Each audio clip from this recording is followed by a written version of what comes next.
নমস্কার, আমি জ্যোতিষশাস্ত্রী শ্রী সনাতন বলছি। আজকে আপনাদের বলবো সাথী নক্ষত্রের কারকতা সম্বন্ধে। এই সাথী নক্ষত্র দেখতে পাচ্ছেন 13.20 নিয়ে অবস্থান করে তুলা রাশিতে।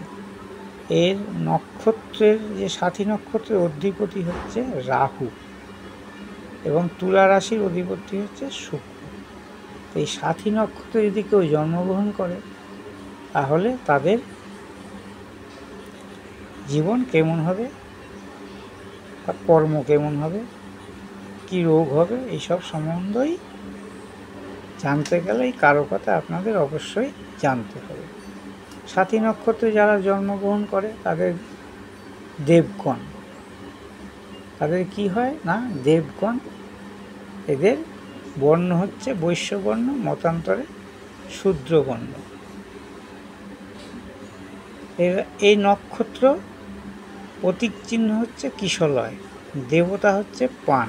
এই সাথী নক্ষত্রের এই শরীরের অংশ হচ্ছে ত্বক, কিডনি, মূত্রনালী, অ্যাপেন্ডিক্স, হার্নিয়া, মূত্রাশয়। এই সাথী নক্ষত্রে যারা জন্মগ্রহণ করে রোগ, মূত্রাশয়ের রোগ, মূত্রনালীর রোগ, একজিমা, চর্মরোগ এবং লো প্রেশার, এইসব রোগ এই নক্ষত্রে যারা জন্মগ্রহণ করে তাদের হওয়ার সম্ভাবনা থাকে। চারিত্রিক বৈশিষ্ট্য: সহানুভূতিশীল, সৎ, বন্ধুবৎসল, বুদ্ধিজীবী, বিচার বুদ্ধিকারক, সংবেদনশীল, রাগ হলেও তাড়াতাড়ি শান্ত হয়ে যায়, স্মরণশক্তি এদের ভালো থাকে।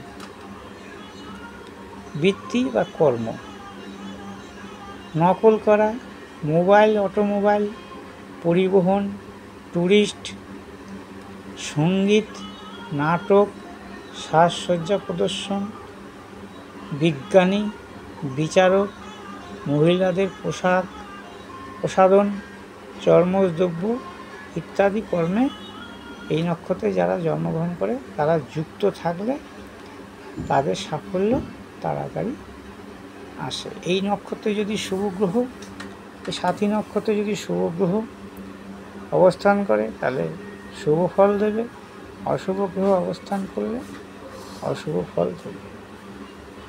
আমার এই ভিডিওটা যদি ভালো লাগে অবশ্যই একটা লাইক করবেন, শেয়ার করবেন, কমেন্ট করবেন, আমাকে সাবস্ক্রাইব করবেন এবং ফলো করবেন। আমার মোবাইল নম্বর হচ্ছে 9333828747। আমার সঙ্গে যোগাযোগ করতে গেলে এই নম্বরেই যোগাযোগ করবেন। জ্যোতিষ শিক্ষা, যে কোনো সমস্যা, বৈবাহিক সমস্যা, সাংসারিক সমস্যা, উচ্চশিক্ষার সমস্যা, কর্মের সমস্যা, সরকারি চাকরি, বাচ্চারা কেন পড়াশোনা করছে না, সমস্ত বিষয়ে স্বল্প মূল্যে প্রতিকার করা হয় এবং সমস্যার সমাধান করা হয়। যদি আপনাদের ইচ্ছা করে বা সমস্যার সমাধান করতে ইচ্ছুক হন অবশ্যই আমার সঙ্গে যোগাযোগ করবেন এবং যারা জ্যোতিষ শিখতে আগ্রহী তারা এই নম্বরে অবশ্যই যোগাযোগ করবে। নমস্কার।